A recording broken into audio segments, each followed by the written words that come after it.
হ্যাঁ, জানা কথাই, কিন্তু তারপরেও একটু বলি। আমি প্রথমেই স্মরণ করছি মহান মুক্তিযুদ্ধের যারা তাদের জীবন দিয়েছেন, যারা আহত হয়েছেন, যারা সম্ভ্রম হারা হয়েছেন, তাদের অবদানকে অকৃত্য চিত্তে আমরা স্মরণ করি। একই সাথে সাথে যে গণ অভ্যুত্থান যেটা গত বছর যেটা হয়েছে জুলাই প্লাস, সেখানে যারা প্রাণ দিয়েছেন, আহত হয়েছেন, পঙ্গুত্ব বরণ করেছেন, দৃষ্টিহীন হয়েছেন, তাদের অবদানকে অন্তরের অন্তঃস্থল থেকে স্মরণ করছি। আর এছাড়াও ৭১ পূর্ব এবং ৭১ পরবর্তী সময় এদেশের গণতান্ত্রিক আন্দোলনে যারা গৌরবোজ্জ্বল ভূমিকা রেখেছেন এবং প্রাণ দিয়েছেন, তাদেরও আমি বিশেষ কৃতজ্ঞ চিত্তে স্মরণ করছি। এটা খুবই গুরুত্বপূর্ণ। আমরা যখন নতুন ইতিহাস গড়ব, আমরা বলি যে আমরা নতুন দেশ আমরা গড়ে তুলব, এবং এই গড়ে তোলার সে পথের পাথেয় হচ্ছে তাদের যে অবদান তাকে ডিউলি অ্যাকনলেজ করা, এবং সেটা আমাদের অন্তর থেকে করতে হবে। আমি সবসময় প্রায় প্রতিটি সভাতে যেখানে আমি যাই, সেখানে এই কথা উল্লেখ করে, বিশেষ করে যারা যারা করেছেন, প্রাণ দিয়েছেন, তাদের ব্যাপারে একটা কথা সরাসরিভাবে আমি বলি। সেটা হচ্ছে যে আমি ৭০ ঊর্ধ্ব, এবং আমরা প্রায় যে এক সময়ে আমরা নাগরিক ছিলাম, এখন আমরা প্রজা। আমি এই ২৪-এর আন্দোলনের পূর্ববর্তী সময় বলছি। আমি নিজেকে একজন অ্যাক্টিভ সিটিজেন হিসেবে ভাবতাম। আমি মনে করতাম এই দেশ আমার, এখানে আমারও একটা স্টেক এখানে আছে। এবং সেই দৃঢ়তা থেকে বিশ্ববিদ্যালয় জীবনে ৪০ বছর শিক্ষকতা করেছি।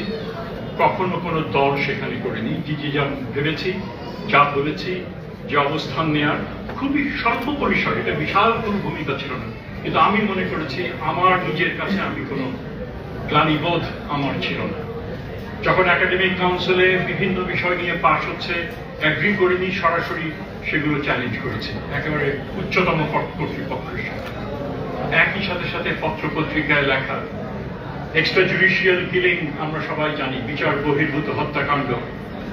আমরা জানি যে সেই সময়ে আয়না ঘরের কথা আমরা জানি, যে কিভাবে বছরের পর বছর লোকজন সেদেরকে, যারা মুক্ত বুদ্ধির যারা অপোজিশন পার্টি করতেন, তাদেরকে কিভাবে সেখানে তাদেরকে আটকে রাখা হয়েছে। কাস্টোডিয়াল ডেথ, এই বিষয়গুলো ছিল ট্যাবু, পত্র পত্রিকায় এগুলো লেখা হতো না। যারা সোচ্চারে এখন অনেক কিছুই টেলিভিশন টক শোতে বলেন, কলম লিখেন, সেই সময় কিন্তু প্রায় নীরব, প্রায় সকলেই ছিলেন। এগুলো কোনো বিষয় তাদের ছিল না আলোচনা। সেই সময়গুলোতেও কিছু ব্যক্তি হলেও এই অ্যাক্টিভলি তারা সেইগুলি উত্থাপন করেছিলেন। আমি গৌরবের সাথে বলতে পারি আমরা সেই অল্প কয়েকজনের সাথে ছিলাম। শাপলায় যে হত্যাযজ্ঞ করা হয়েছিল, যেটা সারা দেশ, তারা ছিল